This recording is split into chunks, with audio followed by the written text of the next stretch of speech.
우리 국군은 딱 한 개 사단, 구사단이 지키고 있었습니다. 그런데 여기로 밀려온 중공군은 3개 사단이었어요. 정확히는 중공군 38군 예하의 3개 사단, 그 안에 있던 9가의 연대 중에서 무려 7가의 연대가 이 좁은 산 하나의 차례로 투입됐습니다. 방어하는 쪽이 하나, 공격하는 쪽이 셋. 병력으로 치면 대략 3배 열세였어요. 상식적으로 이건 못 지킵니다. 3배 많은 적이 파도처럼 밀려오는데 그걸 3분의 1밖에 안 되는 병력으로 막아낸다? 거의 불가능에 가까운 얘기예요. 그런데 국군은 지켜냈습니다. 열흘을 버티고 끝내 이겼어요. 게다가 이 전투는요, 진쪽인 중공군이 훗날 자기들 전쟁 기록에서 우리가 졌다고 스스로 인정한 6.25 전쟁을 통틀어 거의 유일한 전투입니다. 오늘 이야기의 주인공인 이 산은 백마고지입니다. 그리고 제가 이 영상에서 처음부터 끝까지 붙잡고 갈 질문은 딱 하나예요.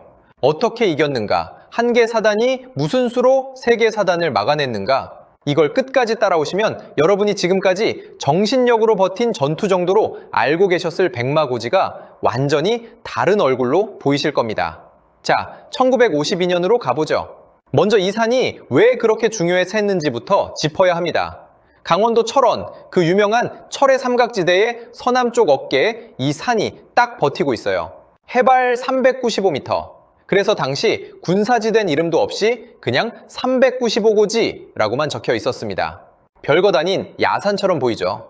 그런데 이 야산의 정체가 뭐였냐면 철원평야 전체를 굽어보는 눈이었습니다. 이걸 빼앗기면 그 아래 드넓은 철원평야가 통째로 적의 감시 아래 들어가고 국군의 핵심 보급로였던 3번 국도까지 위험해져요. 반대로 지켜내면 중부전선 전체를 안정적으로 틀어줄 수 있었습니다. 그러니까 이건 산 하나의 문제가 아니라 한반도 중부의 열쇠였던 거예요. 게다가 당시는 휴전 협상이 한창이던 때라 이 고지 하나를 누가 갖느냐가 협상 테이블에서의 발언권으로 직결됐습니다. 양쪽 다 죽어도 포기할 수 없었어요. 여기서 대부분의 사람이 놓치는 게 있습니다. 백마고지 전투가 언제 시작됐냐고 하면 다들 1952년 10월 6일이라고 답해요. 첫 포탄이 떨어진 날이니까요. 그런데 진짜 승부는 그보다 5달 전에 이미 시작되고 있었습니다. 1952년 5월 3일 김종호 소장이 구사단장으로 부임합니다. 이 사람 이력이 예사롭지 않아요.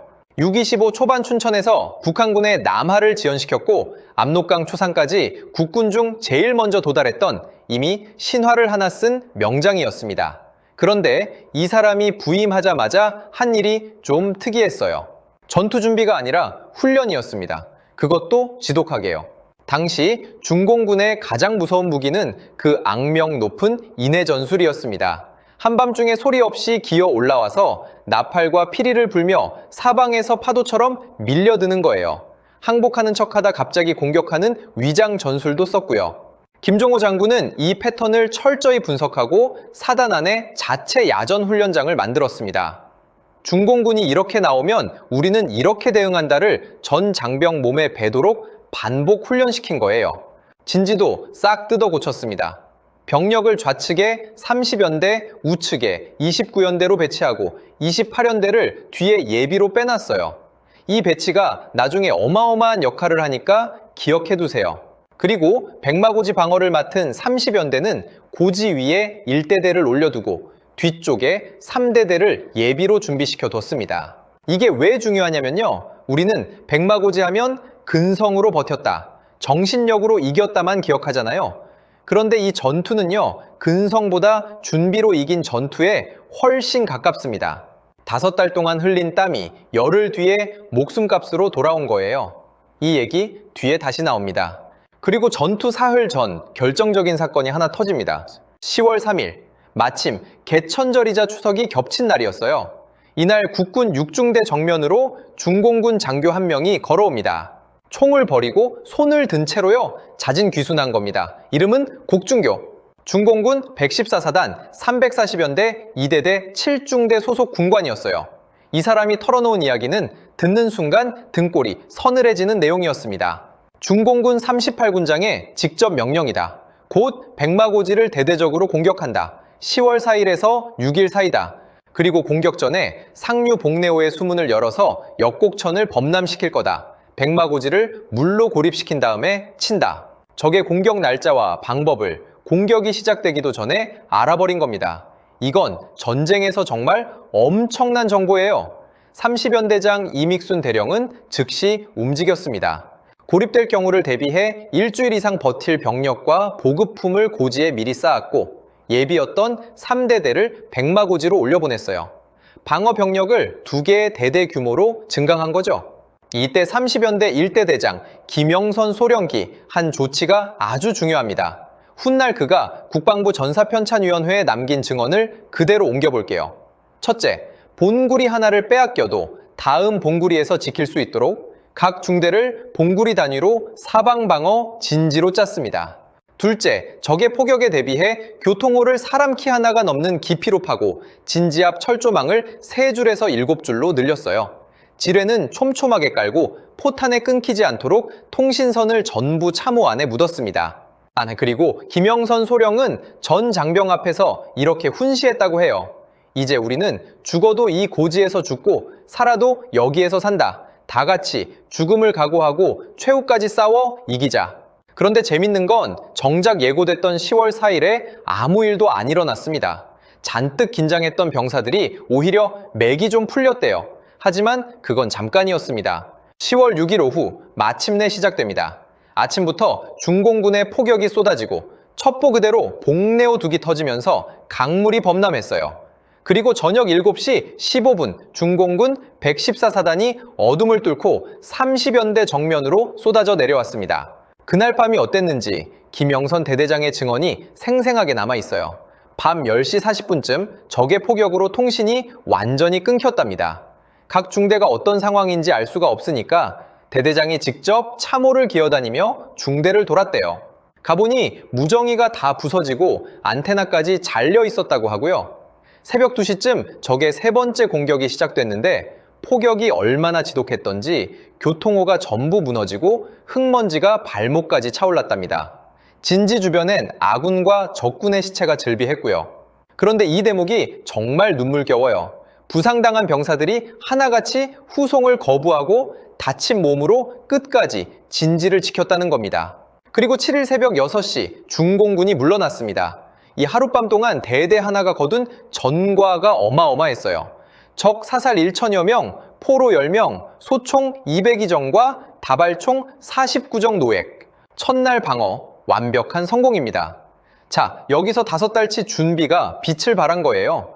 만약 그 귀순병의 첩보가 없었다면, 진지를 미리 강화해두지 않았다면 첫날 밤에 무너졌을지도 모릅니다. 그런데 이게 시작이었어요. 이제부터가 진짜 지옥입니다. 뺏고 뺏기는 공방전이 무려 12차례에 걸쳐 벌어져요. 시간표를 좀 따라가 볼게요. 7일 밤 중공군이 2개 대대로 다시 밀고 옵니다. 이번엔 밀렸어요. 30연대가 고지에서 철수합니다. 그런데 여기서 국군의 진짜 무서운 점이 나와요.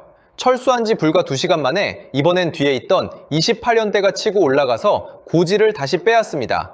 뺏기고 2시간 만에 되찾고 8일 새벽 중공군은 전날까지 재미를 못 보자 한 개 연대를 통째로 추가 투입합니다. 병력을 계속 쏟아붓는 거예요. 게다가 이날은 짙은 안개가 꼈습니다. 안개가 끼면 우리의 최대 무기인 포병과 항공 지원을 못 써요. 눈이 가려진 겁니다. 그 틈에 아침 8시 10분 결국 정상을 빼앗깁니다. 하지만 사단은 그날 오후 5시 28연대 3대대를 다시 투입해서 밤 11시 5분에 정상을 재탈환해요. 그런데 이 5차례의 공방전을 거치면서 28연대와 30연대 모두 피해가 컸습니다. 여기서 김종호 사단장의 판단이 나옵니다. 뒤에 아껴뒀던 29연대를 다음 카드로 준비시킨 거예요. 길밤 자정이 지나자 적의 파상 공격에 정상과 우측 능선 일부를 또 빼앗깁니다. 그러자 국군은 날이 밝기를 기다렸다가 적이 점령한 그 좁은 봉우리 하나에 포탄 1만 7,700발을 쏟아붓고 항공 폭격까지 퍼부은 다음 29연대를 올려보내 되찾아요. 정신이 없죠? 뺏고 뺏기고 또 뺏고. 그런데 이 정신없는 반복 속에 백마고지 승리의 진짜 핵심이 숨어 있습니다. 이거 하나만 기억하셔도 오늘 영상 다 보신 거예요. 방금 부대 이름 흘러가는 거 눈치채셨어요? 30연대가 싸우다 밀리면 28연대가 올라가고 28연대가 지치면 29연대가 올라가고 그 다음엔 다시 30연대가 올라가고 김종호 장군은 3개의 연대를 계속 돌려가며 투입했습니다. 회전문처럼요. 이게 왜 무섭냐면요. 한 부대가 며칠씩 쉬지 않고 싸우면 사람이 지쳐서 나가 떨어집니다. 판단력이 흐려지고 실수가 나오고 결국 무너져요. 그런데 국군은 한 연대가 소모되면 바로 뒤로 빼서 쉬게 하고 팔팔한 새 부대를 최전방에 올려보냈습니다. 항상 신선한 부대가 적을 맞이한 거예요. 반면 중공군은요. 병력이 3배 많으니까 그냥 같은 부대를 계속 밀어넣었습니다.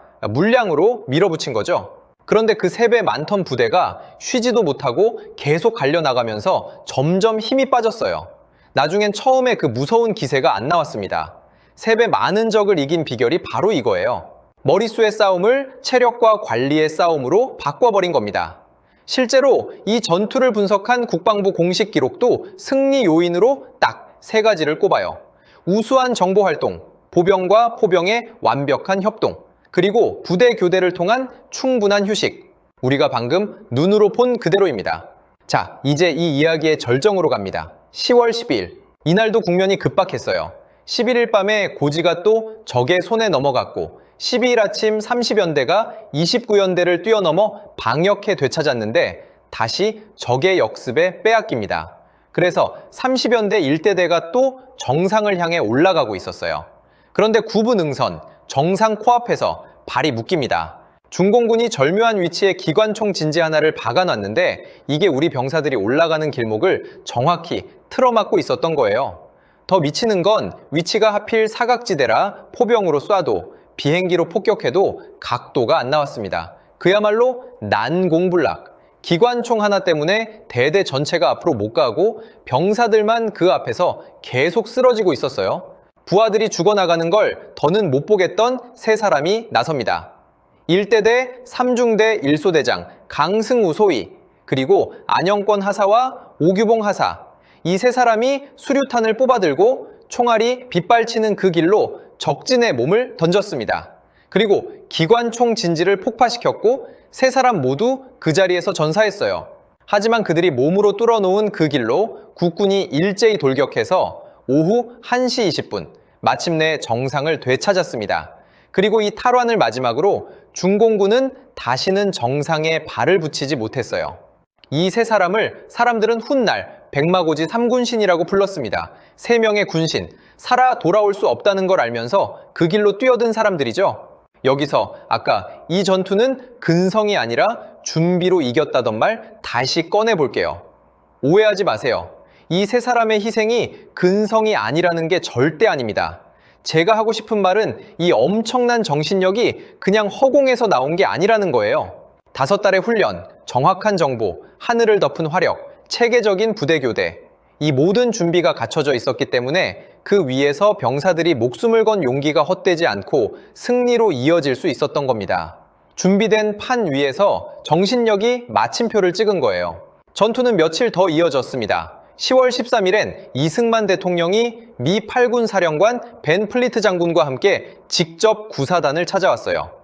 귀관들이 막강한 미군 사단들 못지않게 용감하게 싸워주고 있어 내가 용기를 얻어 국정을 본다고 격려했다고 하죠. 그만큼 온 나라의 눈이 이 산에 쏠려 있었던 겁니다. 그리고 10월 15일 28연대가 밀고 밀리는 6탄전 끝에 고지를 완전히 확보했고 여세를 몰아 29연대가 적의 공격 발판이었던 북쪽 낙탄응선의 전초진지까지 밀어붙여 뿌리째 제거해버립니다. 세계 사단으로 밀려왔던 중공군 38군은 이 무렵 거의 괴멸 상태에 이르러 전선에서 물러났어요. 다른 부대와 교대하며 뒤로 빠진 겁니다. 자, 이제 이 전투가 남긴 숫자들을 정리해 볼게요. 열흘 동안 이 좁은 산 하나에 떨어진 포탄이 무려 27만 4,954발입니다. 그중 아군이 쏜 게 21만 9,954발, 중공군이 쏜 게 5만 5천 발이었어요. 6.25 전쟁에서 단일 전투로는 최다 포탄 소모량입니다. 유엔 공군은 754번 출격해 폭격을 퍼부었고요. 그 결과 산 정상엔 풀 한 폭이 남지 않았습니다. 나무가 다 타고 뽑히고 흙이 몇 번이나 뒤집히면서 산 전체가 허옇게 변했어요. 그 모습이 마치 흰 말, 백마가 옆으로 누워있는 것 같다고 해서 이때부터 이름 없던 395고지는 백마고지로 이 산을 지켜낸 구사단은 백마부대로 불리게 됩니다. 산의 이름도 부대의 이름도 이 전투가 낳은 겁니다. 물론 대가는 참혹했습니다. 이 산 하나를 지키기 위해 우리 국군은 3,416명의 사상자를 냈어요. 그리고 중공군은 그 몇 배에 달하는 약 1만 4천여 명의 사상자를 냈습니다. 그중 전사하거나 포로가 된 병력만 1만여 명. 세계 사단 9가의 연대 중 7가의 연대를 쏟아붓고도 그 병력이 이 산에서 녹아내린 겁니다. 국군 사상자의 4배가 넘는 손실이었어요. 그런데 이 전투가 남긴 건 철원평야 하나가 아니었습니다. 훨씬 컸어요. 당시 세계는 한국군을 낮춰봤습니다. 인해 전술 앞에서 한국군은 못 버틴다는 게 거의 상식이었어요. 그런데 백마고지에서 그 편견이 무너집니다. 단 하나의 사단이 세계 사단을, 그것도 그 무서운 인해 전술을 화력과 전술로 정면 격파해버린 거예요. 벤 플리트 사령관은 구사단이 이렇게 잘 싸워줄 줄은 몰랐다며 이 사단을 두고 마이 디비전, 내 사단이라고 불렀다고 하죠. 미 육군은 이 전투를 따로 연구해서 보고서로 만들었을 정도였습니다. 그리고 무엇보다 중공군이 자신들의 전쟁 기록에서 스스로 패배를 인정한 몇 안 되는 전투로 남았습니다. 이긴 쪽이 아니라 진 쪽이 우리가 졌다고 인정한 전투. 그게 얼마나 드문 일인지 아실 겁니다. 자, 처음 던졌던 질문으로 돌아가 볼게요. 한 개 사단이 어떻게 세 개 사단을 이겼는가? 이제 답을 아시겠죠? 신비한 기적도 아니었고 그냥 죽기 살기로 버틴 것만도 아니었습니다. 5달 전부터 흘린 땀이 있었고 목숨 걸고 넘어온 귀순병의 정보가 있었고 하늘을 덮은 22만 발의 포탄이 있었고 지친 부대를 쉬게 하고 팔팔한 부대를 올려보낸 냉정한 부대 운용이 있었습니다. 그리고 그 모든 준비 위에서 기관총 앞으로 몸을 던진 3사람의 용기가 마침표를 찍었어요. 산 하나에 27만 발의 포탄이 쏟아져 허옇게 변했다는 이야기로 시작했죠. 그 흰색은요, 그냥 흙 색깔이 아니었습니다. 그건 3배 열쇠를 준비와 지혜와 용기로 뒤집어낸 한 개 사단의 증명이었어요. 그리고 오늘 우리가 밟고 서 있는 이 땅의 국경선이 바로 저 허연산 위에서 그어졌습니다. 그러니 혹시 언젠가 철원 어딘가에서 백마고지라는 이름을 보게 되신다면 잠깐만 기억해 주세요. 저 이름은 지도에 원래 있던 게 아니라 열흘 동안 산을 하얗게 만든 사람들이 목숨으로 새긴 이름이라는 걸요.